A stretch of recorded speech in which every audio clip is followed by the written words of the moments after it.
It's BuilderKing, back with another cool Flutterflow tutorial. Today, we're adding a bit of razzle-dazzle to your web applications by creating a fancy, light-up info box. Get ready because we're diving in. You'll find the project URL in the description. That's our starting point. We've got two key players in this tutorial: our images. The first is a star image, transparent background, and a cool drop shadow. The second is a blurred white circle. This little gem is our secret ingredient for the light effect. Before we start the magic show, we need to build our stage, and that's the user interface. It all happens in the mouse region widget, because we're all about those mouse over and mouse out events. Within this, there's a stack. It's crucial because it lets us pile widgets on top of each other like a stack of cards. Inside this stack, we've got 4 widgets. We've got the light image, a container for our border and light around the box, another container to bring on more light when we mouse over, and finally, the star of the show, the info box. In the box, there's another stack.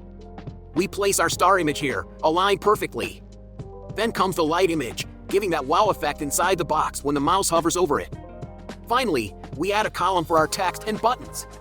Now that we've set the stage, it's time for the main act, the animations. All of them hang out in the Action Trigger Animation tab, waiting for their moment to shine. Here's the game plan.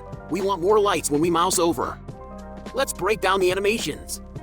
First, we rotate the star. Then, we scale up and fade in the light inside the box. And for the final touch inside the box, we fade the arrow button in and out. But wait, there's more! Outside the box, we fade and scale the light image in the back. We also fade in and out the container below the box. And for the grand finale, we scale the whole mouse over region just a smidge. Animations ready? Check! Now it's time to take control. We trigger all the animations when we mouse over and put them in reverse when the mouse exits. And that, folks, is all there is to it. To recreate this magic, check out the project details. Remember, BuilderKing is here to help you build like a boss. Keep up the great work and see you in the next tutorial.